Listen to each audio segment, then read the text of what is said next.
So, sitting here with David Fudge, Executive Director of NebraskaLAND Days. What's happening? Thanks for joining me, man. My pleasure. I've actually got to know you over the last about 14 months pretty well. Spent just a few Maybe minutes better together. than you really wanted to. Right. Yeah. You've been the Executive Director of NebraskaLAND Days for how long now? This will be 7 years. 7 years. For the 5 people in North Platte and the surrounding area that probably don't know who you are, because you've been, this isn't your first time in the limelight, if you will, because you used to be on the radio, I believe. Could you give us maybe just a little bit of background about who you are? So my background's media. Okay. I did 21 years in television and radio, and did everything from clean toilets in the company bathrooms to anchor to morning shoes, a little this and that. So yeah, I spent quite a little time doing that, and just got involved with this kind of the tail end of that, and really liked it. Wow. So you did have a show called Fudge in the Morning, right? Fudge for breakfast. Fudge yeah, for it was breakfast. Fudge for breakfast Okay. show. I had the jingle and everything. It's kind of cool. I wish I'd have kept it, That's but awesome. yeah, we did the last 5 years I was in media. I did a Fudge for breakfast show, and we had a good time doing that. So that would have probably ended obviously before I was really around this area. I'm curious, what was the show about? Was it just you talking and getting it's it done? yeah. It really what we try to do is put a smile on people's face in the morning. We had some kind of benchmark games that we played, some name that tune type of stuff, Nice. and then we'd bring in guests from time to time.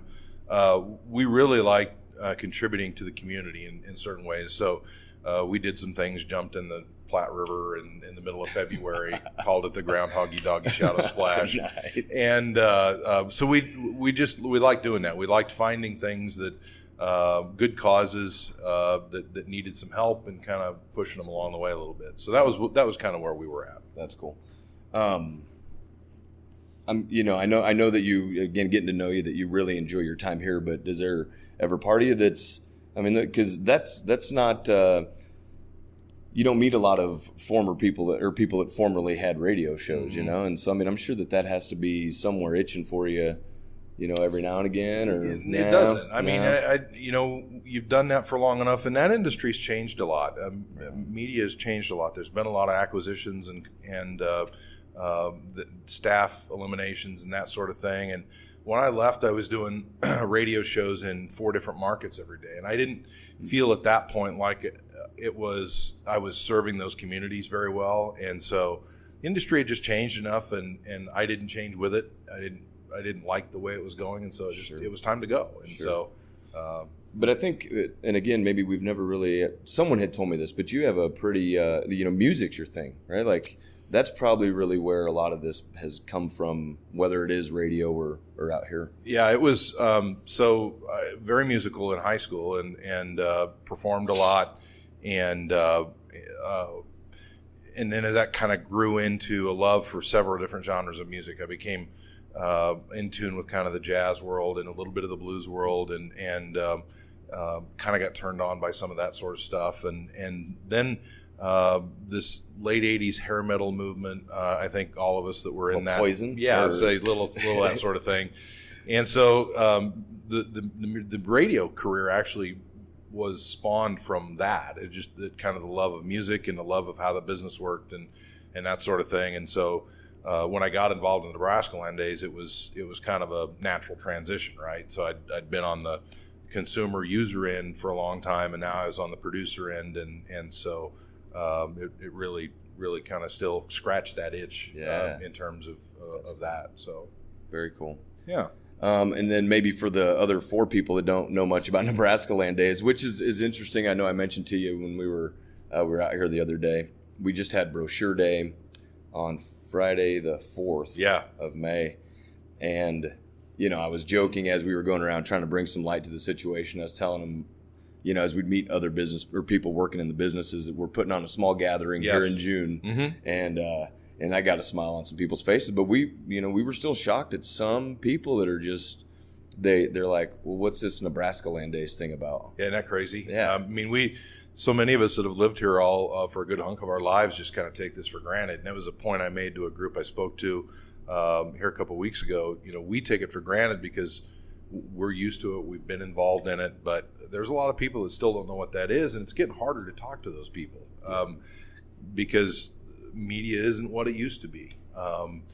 They're consumed, or their time is consumed on smaller devices. That's not they're not consumers of broadcast media, and so it becomes harder to talk to those people. And I think that's a challenge not only for us, but I think business in general. Yeah. And so this is a landmark year for NebraskaLAND Days, I believe. Yeah, it is.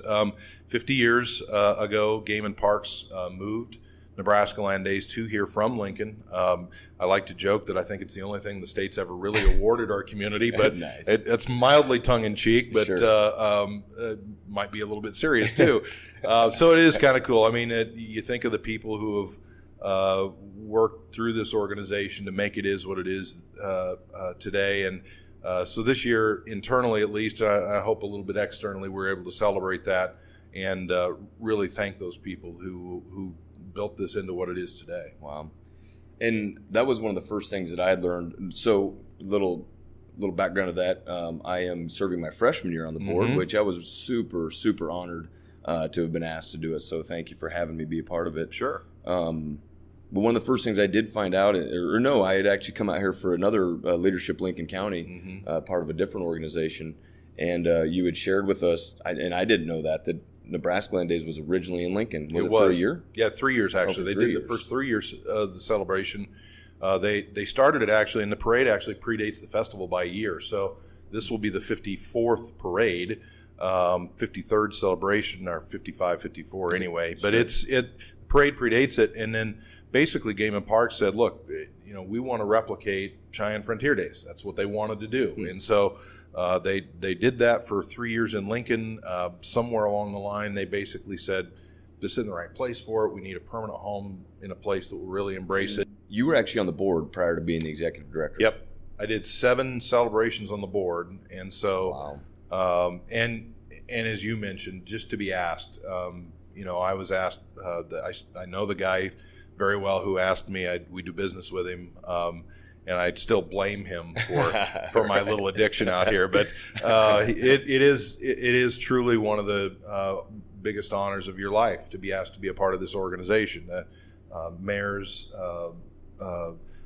state legislators, business owners, community leaders. It reads like a who's who list of who has built North Platte, not only the festival, but North Platte in general. And so I sat with a couple of those guys last night, and we had a drink and laughed about it a little bit. And those are the types of relationships, once you're involved in it, they're really cool. And I think you've experienced a little bit of that. Definitely. And so it's a great organization, and it really is a thrill to be a part of it. Well, and so behind us over here, we got the Cody Cavalry. I think the Cody Cavalry is not new, but this particular place to honor them in this boardroom is particularly new. Could you give us, what is the Cody Cavalry? And Right. So Cody Cavalry is once a board member is done with their service, they automatically roll into our Cody Cavalry. And those guys are still active. A few weeks ago, we were working on a project out here, and half dozen of them showed up and helped put paint on the walls. They come out here during the festival, and they'll help us serve drinks in our hospitality areas. And more than anything, they provide us with some institutional knowledge, which is where I think our greatest strength is, because those people remain engaged, and they can give us some background information on why we do things the way we do it, how we got to this point, and maybe the pros and cons of trying something new. So it's a great organization. They have a great time. They still take this seriously, and we're really lucky to have them around. do you have any idea of how many Cody Cavalry members there are? Well, on the roster at one time or the other, there's been over 120, I think, is the number now of people that have rolled through that organization. The active roster is different, of course. We've lost some of those folks now over the years. And so our active roster is about 80, 90 folks that are in that organization that still, again, feel some tie to the organization. Wow, that's tremendous. Yeah. And so you did 7. So when did you start on the board? So 2005 was my rookie year. Okay. And so then I did 6 through 11 on the board. Those were my board term years. And then our executive director quit 2 weeks after my board term ended.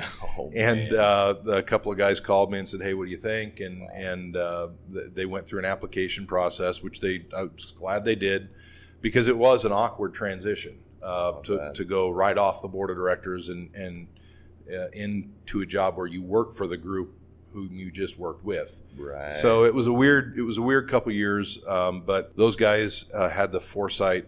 At least I hope where their head was that this could be something cool if we figured out how to work through that kind of weird time. Yeah. And hopefully time will prove whether or not it was a good idea or not. Yeah. So. Yeah. Well, I think, and again, with just my 14 months of knowledge under my belt now, it does seem like they made a pretty good decision. So. Well, we hope so. Your goal is always to leave whatever you are doing better than how you found it. And so I think that will be how we're judged here once we're done and gone, and the next folks take over. But that test of time will take place somewhere down the road, and we just like doing what we're doing. Yeah. Has there been, whether it's just the entire celebration or the rodeo portion or the concert portion, what are maybe just 2 or 3 of the biggest changes that you've seen since that 2005 till today? Wow. The concert industry has changed tremendously, and a lot of that's due to how we consume music. Yeah. And so, you think about how I consume music as a kid. Of course, that's a long time ago now, but we were buying 45s and full records and that sort of thing. Right. And people don't do that anymore. People don't buy records. They either stream it. The people who feel some responsibility to pay something for it pay for a streaming service, or they're buying track at a time off an album. Right. Well, musicians still have to make a buck somehow, and so touring has supplanted how an act makes their money these days. And so back in the old days, they wanted to get a record deal and then go tour to support the record. Well, now they need to make a record so they can go tour, and the record supports the tour. It's a complete 180. So that's been the biggest change in that part of the festival. And then the rodeo business has changed quite a bit as well. I mean, rodeo is a very different sport than it was. I mean, it's at its core, it's still the same thing. Sure. But again, how we consume things as consumers really has changed in the course of 15 years. It's really hard to get somebody to sit down for 2 hours and put away their phone and watch something. Right. And so we've worked harder to make sure that there's been quality additions to that. When I started, there was still a brass band up there that really? Played the ride music. Nice. Now we have DJs that do that sort of thing, and there was no video replay. Now we have video replay screens. So we really try and find ways in that production to engage the audience so that they are in tune with what happened and in turn have a better experience while they're music. here. Little known fact about me is I also love music. Perfect. I am like a wide genre, so it's a little bit bipolar, my music taste, but I think that I'm I'm 37, so right. I'm probably from one of the last generations that listened to because when I was growing up, it was off the tail end of 8 tracks, right, into tapes, yep, and then into CDs, and I'll still listen. Maybe I'll do it off my phone because I will stream off of Google Play or something, but I will stream an entire album, and when you listen to an entire album, and especially because of that demand that you had mentioned of the way musicians and artists have to earn their keep these days. Yep. I think that it is influenced, so if you sit down with an album that's been produced within the last 10, 15 years, you're probably going to get a couple of really good hard-hitting songs, and then the rest are just kind of fillers, because it's a singles based, you want that, you got to get that one that gets high up on the iTunes charts or whatever. So it's changed the dynamic of just an album of music. Sure. And I think that it doesn't make it necessarily worse. It's been a change. It's different, and I still do the same thing. I listen to a full album, and so you get people to make playlists, and I do that too. Because if you're driving, sometimes you want to listen to something different. But I will download. I subscribe to Spotify, pay my dues, that sort of thing. I'll download entire albums and sample them because I think. And again, this is just me looking at it from a different era. An artist who puts together the time and energy that it takes to put together an entire album, there's a story in that album from beginning to end. Yes. And they want to take you with them on that story. And I think to really understand and appreciate who these artists are, and there's some that just are throwing stuff out there, and you can cut through that sort of thing. But Chris from last year is a great example. Chris Stapleton's a wonderful songwriter, great storyteller. And his last 2 albums are great trips kind of through his life, and I think they tell a neat story, and I appreciate it more if I listen to the album from cover to cover. We talked a little bit about the history of NebraskaLAND Days, and again, I was very surprised as I served my rookie year. There's only two full season employees. That was kind of crazy. Which one of them is you and one of them is your assistant? Yeah, I have an assistant who tolerates me 350 some days a year. She tolerates me less this time of year because we get a little goofy around here. But yeah, there's two of us. It's crazy. Which I think is the strength of the organization, in that we are driven by volunteers. Yep. And I'm often asked how many volunteers it takes to put on NebraskaLAND Days. It's more than I can count. Sure. There's a 12-member board of directors that steers us and guides us, provides our direction, our structure. There's a rodeo committee who is so good at producing that piece of what we do.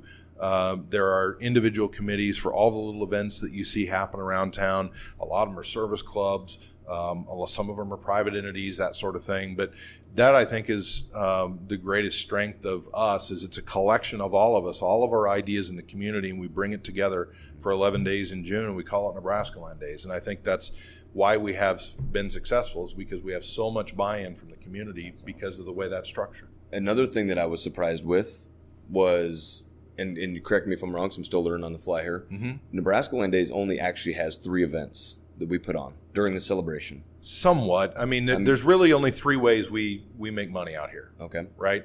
So the revenue producing events for us are the rodeo. Okay. And the concerts. Yep. And then our concession side.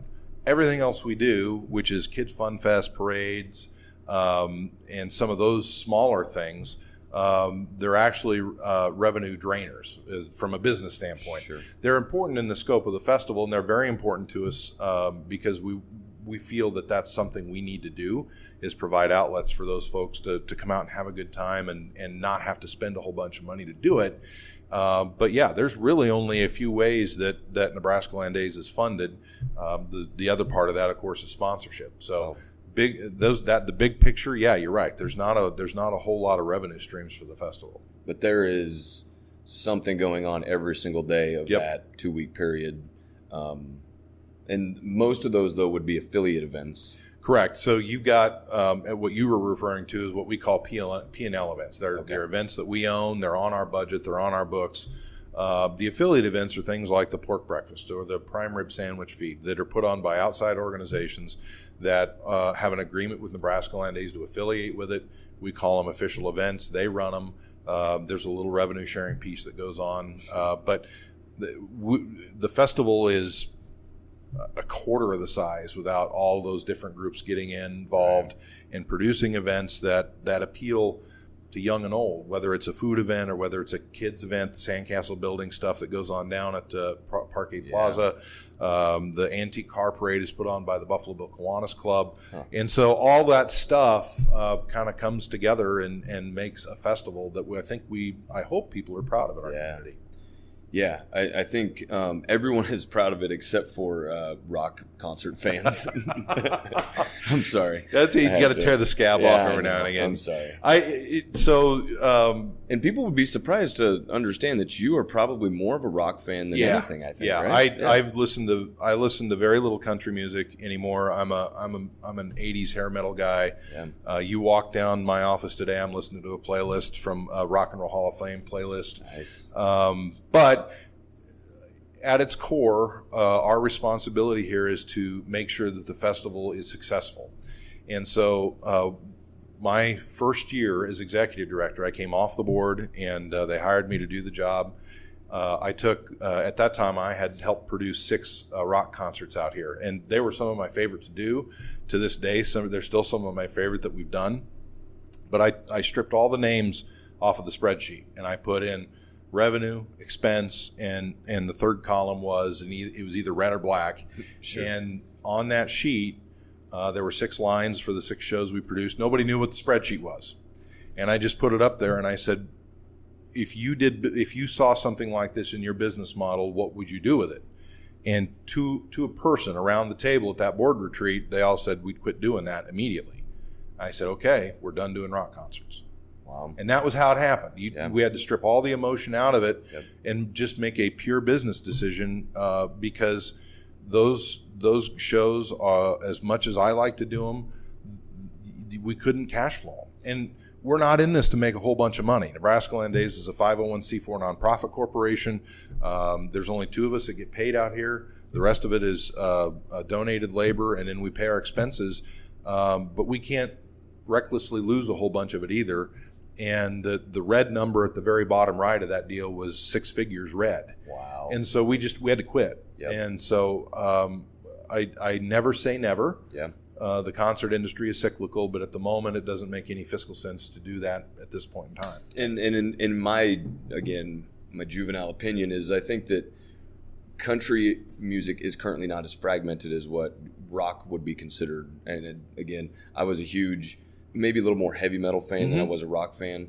But if we asked 10 different people who the 10 best rock bands are, you're going to get probably 10 different answers. Pretty close, because what I would consider to be rock, you wouldn't, and the next person wouldn't. The hardest part about producing those shows is we'd put an act out there, and I'll never forget. It was Theory of a Dead Man. It was one of the shows that actually produced a black number at the back of it. Nice. But we put that show out there, and the number one thing I heard on social media, which was very young at that time, was, well, that's not rock. Well, tell me what is. And so the problem with rock becomes, you've got hair bands, you've got dark metal, you've got grunge, you've got punk, you've got all these different subcategories of what rock music is to somebody, and everybody's got their own list of what that is. And if whoever we would book was not in that wheelhouse, they weren't coming to that show. Right. Country music fans, by and large part, will go to a festival just to socialize, and because as a whole, there aren't as many segments inside of country music as there are in rock music, and that's why we've been more successful with country. There were some lean years out here. Very lean. Was that when you were on the board? Was that prior to? First financial statement I saw it here in one of my very first meetings had a very, very negative number in it. With a large operating line attached to it, and I'll never forget the story. Our president at that time was Bob Spady, and we couldn't make payroll. Wow. And so Bob had to go to one of our platinum sponsors and say, "Hey, can you renew for next year?" "Yeah, we'd be happy to." "Good. Can you cut a check?" And he literally had to go have that conversation with that sponsor. I'll never forget it. Wow. And there were a lot of people that stuck with us through those lean years, and we started making some different decisions, started looking at it in different ways. We got real good with spreadsheets, and we were responsible to them, and so that's how we kind of turned it around. But it was close there for a lot of years. I get that rock question to them, and I try not to. We want to honor people's tastes and the different styles of music. But again, from my little bit of knowledge, as you had just shared with everybody here, was I know that they've been pretty challenging to actually just break even. We're not talking about hand over fist. We're just talking cash flow, purely cash flow. And I would tell you too that there's a radio group in town that tried to do a bunch of that stuff. You don't see them trying to do that anymore.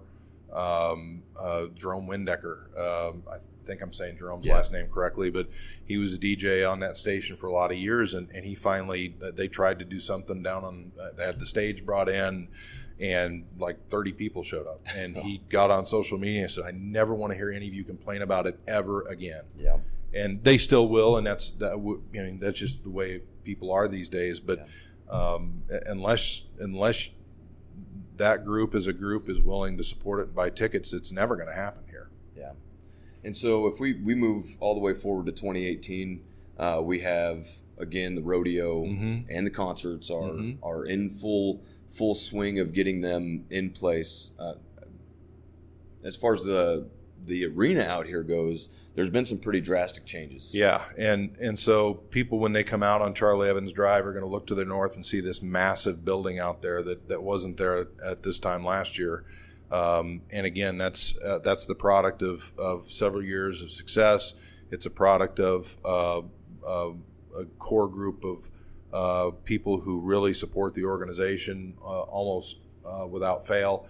And it was a largest commitment for the people who run this place as well, because our volunteer board, as you well know, has been out here on our hands and knees and putting in flooring and painting walls and swinging hammers and that sort of stuff. So it's been a lot of work, but I think it's going to be a really neat improvement down on that end of the arena for one of our main hospitality zones. Yeah, that we're not fully finished with that building, Not but to this point. it will be ready. It will be ready. It may, as I've it's kind of like when we built this office 3 years ago. It wasn't all done, but it functioned. Yep. And so it will function on June 13th because it has to. And so we'll be ready, and we'll get through the festival and hopefully have a good year, and then we'll tidy it up in the fall. Yeah, and kind of thinking about that and you say the volunteer board, because there's 12 there's 3 per class, and it runs freshman to senior, but then there's also 3 rookies. Yep. I had as a rookie last year, one of my very first work days, because in comparison to this year, our work days were nothing last year. It was like we were finding things to do. Yep. We did some, we'd painted some fencing back here. Yep. We'd installed some fencing on the east side of the arena. And it blew me away, because we were out there putting the fence in, and you have a local lawyer, you have a local dentist out there, you have a local banker, you have a local accountant, and we were out there on a Sunday for 6 hours, and we were digging post holes. There was nothing fancy about it. There's a lot of, and I know I had mentioned that to you when we were painting that one day, and I think the sprayer blew up in your face, and you came out and you got paint all over you. And there's a picture of that somewhere around probably. Here. Yeah. And I said, well, look at the fancy life of the executive director of NebraskaLAND Days, and because it's not, people see the show, but it's not a rock star life out here. It is not. You're just as liable to find me underneath a toilet in a ladies' restroom trying to get a seat tightened down as you are anywhere else. We do a lot of mowing around here. You know this. This is not a glamorous position. It's not a glamorous board. We work. Yes. And if you don't pull your weight around here, you'll get called on it. And it's on the other side of that, there's nothing more satisfying as a member of a volunteer organization and to see something that you've worked so hard on. I'll give you an example. That fence you were talking about, we visioned that when I was on the board. In this day and age, protecting the property, making sure somebody doesn't get on the property and do something stupid out there and then hurt themselves, and then it's your fault because you didn't have it closed in. Sure. So we set a goal of encircling the entire property in fencing to make sure that people knew it was private property, and it took 6 years. Wow. And we did it run at a time as we had money. But last fall, when we finished that last run, there's nothing more satisfying than seeing something that you as a member of a volunteer organization set a goal and to see that accomplished. And that happens a lot around here. We set a lot of goals. We're very goal oriented. And so it's a very satisfying group to be a part of. And you work your can off, but it's a very satisfying group to be a part of. Yeah. And we were out, I think last year, maybe there were some trees removed out of the parking lot. We try our hardest, but we're not professionals, definitely. So we had laid some concrete down, and again, that day I remember it was pretty chilly outside. Yep. And we're out there trying to figure out, how to get this concrete down. And again, just a wide range of people, from the seniors down to the rookies. Yep.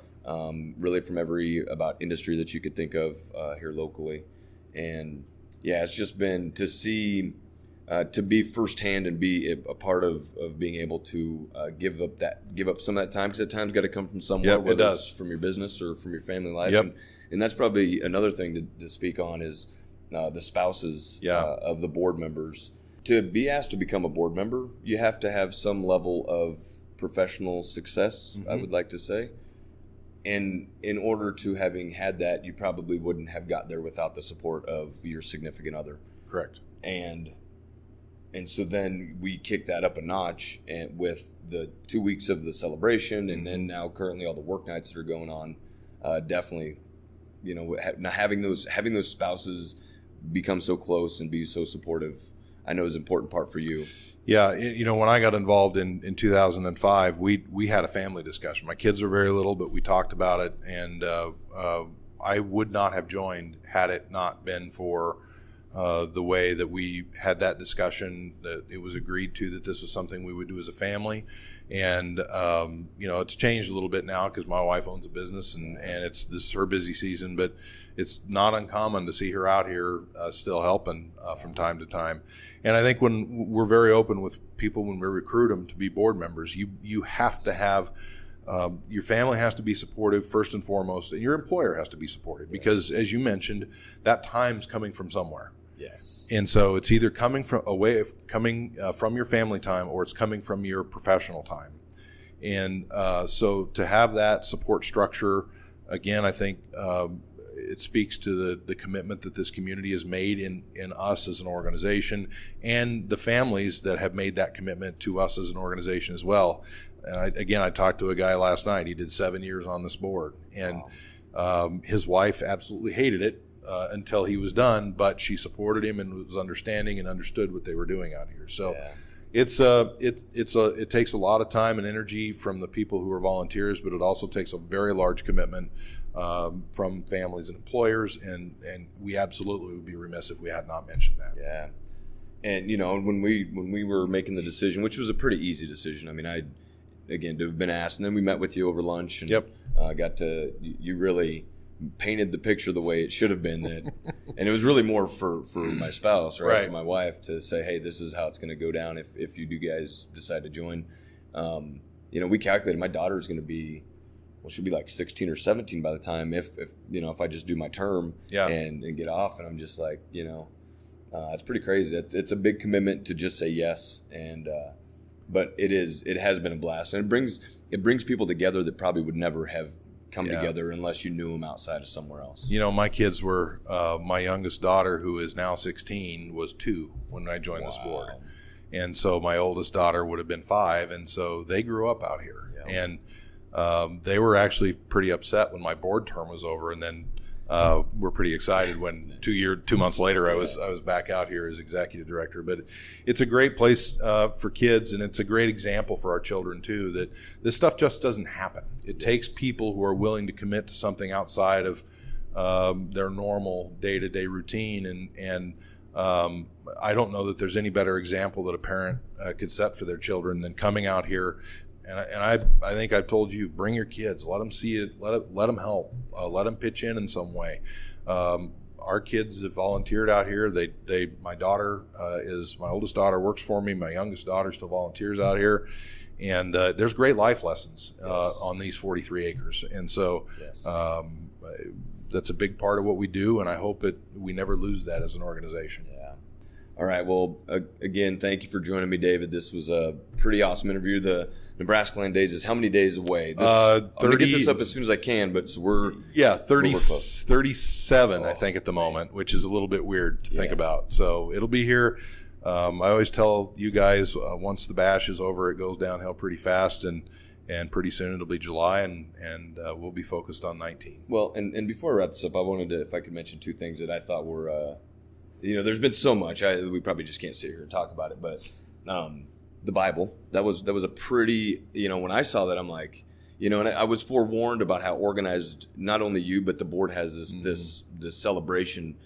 How it's not scientific per se, but it's we know what we're doing when it's supposed to be happening. Can you give us a little bit of a rundown of what that Bible contains? Well, so we jokingly call it the Bible. It's completely tongue in cheek, but it literally tells us from the weekend before the festival starts. So in this case, the festival starts officially on the 13th of June. So that weekend before would be, I believe, the 8th and 9th, somewhere in there. We start on that weekend, and we say, here are the things that have to happen on this weekend. And then once we actually get into the festival, it is a document that goes through every day of the festival, in some cases minute by minute, hour by hour. It tells us what we're wearing, who's responsible to be where, who's responsible to take care of things as simple as turning on arena lights for a performance at night.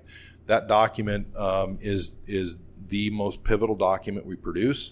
It's 16 to 17 pages long, in a lot of cases single-spaced, in some cases double-spaced, just to make sure we see things. But it's a document that takes a little time to prepare, but it is, without it, I don't know that we would be as successful as we are in producing the festival. Yeah, and one is given to each spouse as well. Yep. And then again, that was really told to us that you will be given the exact plan, and so you will know exactly where, because, you know, maybe I'm exaggerating it, but I probably saw my wife and kids for that 2-week period maybe a full day and a half. Yeah. Because it's out here at a rodeo, yeah, or at an event, you get to say hi to them. But you're literally, you know, we live here during the festival. Yeah. And that's not just you and me.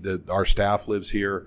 When we show up for work at 7:30 or 8 o'clock in the morning, we don't leave until 1 or 2 in the morning. It's Yep. just the way it works. Yep.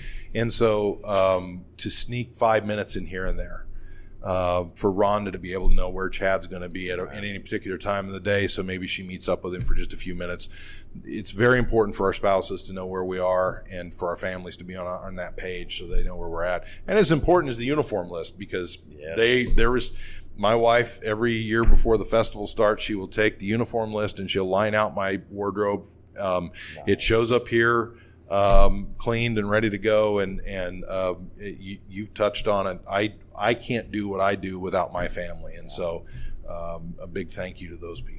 And then 2 other events that take place that, again, without being on the board or being a part of this internally, you wouldn't know about. Stupid Question Night, Yeah. which is hilarious. Mm-hmm. But we'll cover that. And then the TGIO party. Yes. So, can you tell us what Stupid Question Night is? Stupid Question Night is where we go over the Bible, and Yes. so that document we talked about. We'll get together here in a couple weeks, and we'll go through what we call Stupid Question Night. We literally go through the Bible line by line.